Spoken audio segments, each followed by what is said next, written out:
realize I haven't kissed you in over an hour?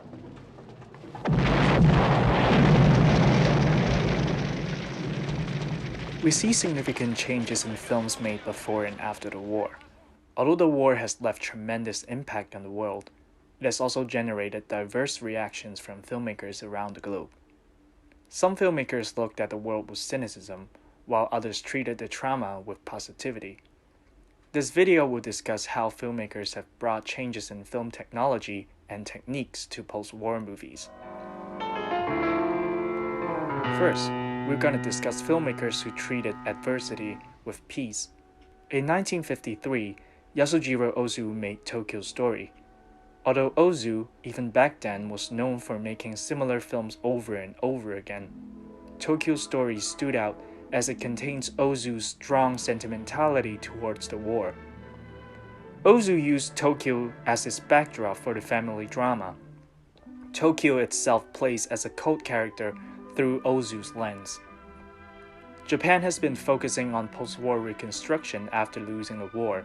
However, they have ignored the older generation of people who suffered by losing their sons and daughters in the war. For instance, Noriko's husband was killed in the war.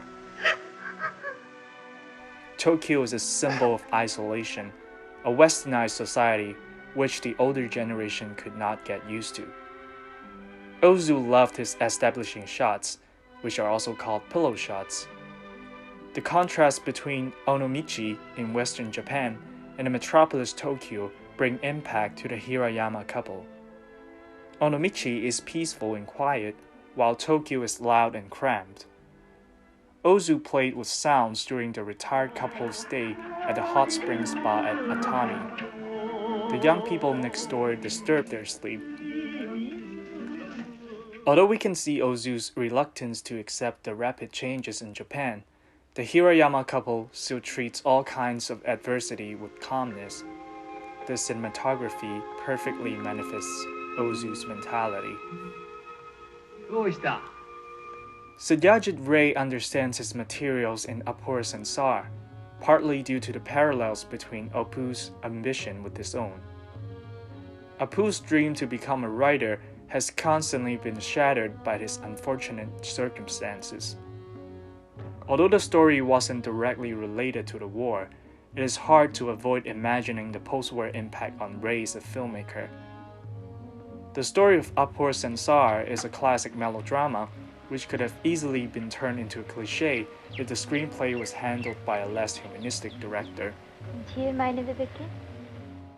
Sajajid Rai injected a deep sense of humanistic care to the characters and their surroundings, so one can readily feel his passion towards the material as he treated each shot with meticulous attention to detail. Some seemingly mundane conversation scenes were immensely elevated by effective utilization of background actors, magnificent landscapes photographed during magic hours, and the precise depiction of rural life. All of these elements added texture to the film as a whole, hence bringing realism and believability to the melodramatic story. As the title suggests, the film is about the world of Apu. It is this world that Sajajid Rai created and wrapped around the characters that makes us constantly engaged and moved throughout.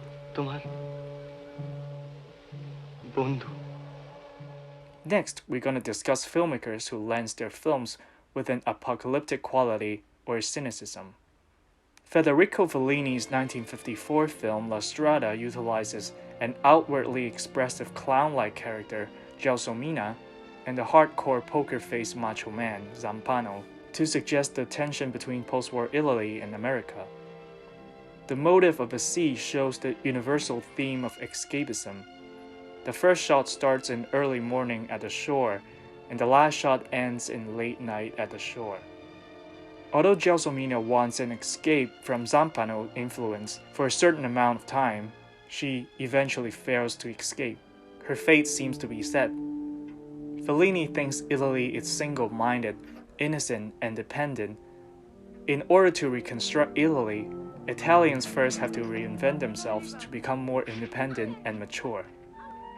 Fellini's mobile camera follows the two characters on the road while meticulously studies the human condition. Shooting completely on location brings a rugged quality to the film. However, due to technical difficulties, sounds were added in post. They were all dubbed, which brought a dramatic contrast to the realistic scenery. E adesso, signore e signori, per la prima volta in questa città, andiamo a dare inizio a una nuovissima farsa tutta da ridere. Salute. The contrast parallels two larger-than-life characters surviving in a realistic portrayal of post-war Italy. I looked in that box. Just now, there wasn't anything there. Touch of Evil is revolutionary in its mise-en-scène and controversial in its subject matters. For example, interracial marriage, lesbianism, illegal drug use, and gangbanging. Orson Welles utilized his usual creativity to lens the film. For example, it is the first film that introduced characters talking in a moving car as opposed to them talking against a rather fake-looking rear projection, which is a common trope in the pre-1960s movies. Moreover, it is one of the first practices of the newly invented handheld camera at the time to film the climax sequences. The long tracking shot at the beginning was not only visually impressive, but also built suspense to the scene. We are worried about the fate of Mike and Susie as the bomb is taken. The entire film made uses of crane movements, combining establishing shots and the character close-ups. The wide and low-angle shots make the villains look more menacing. The camera movements combined with careful blocking add urgency and tension to every scene involving conversations. Andrzej Wajda was hugely influenced by Orson Welles and his cinematographer for Citizen Kane, Greg Toland. When Andrzej Wajda was making Ashes and Diamonds, he had the cinematography of Citizen Kane in mind.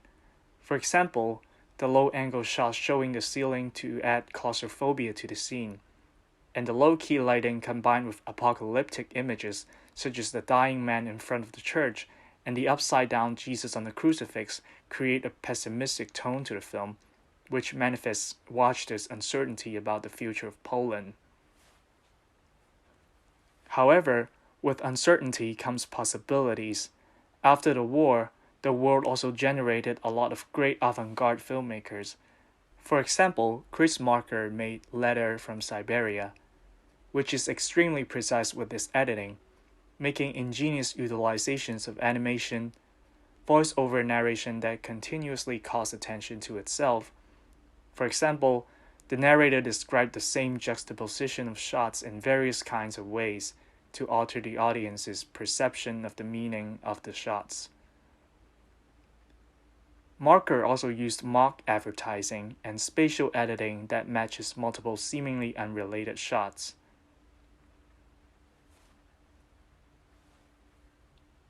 And Marker's utilizations of all these techniques are intentional and effective.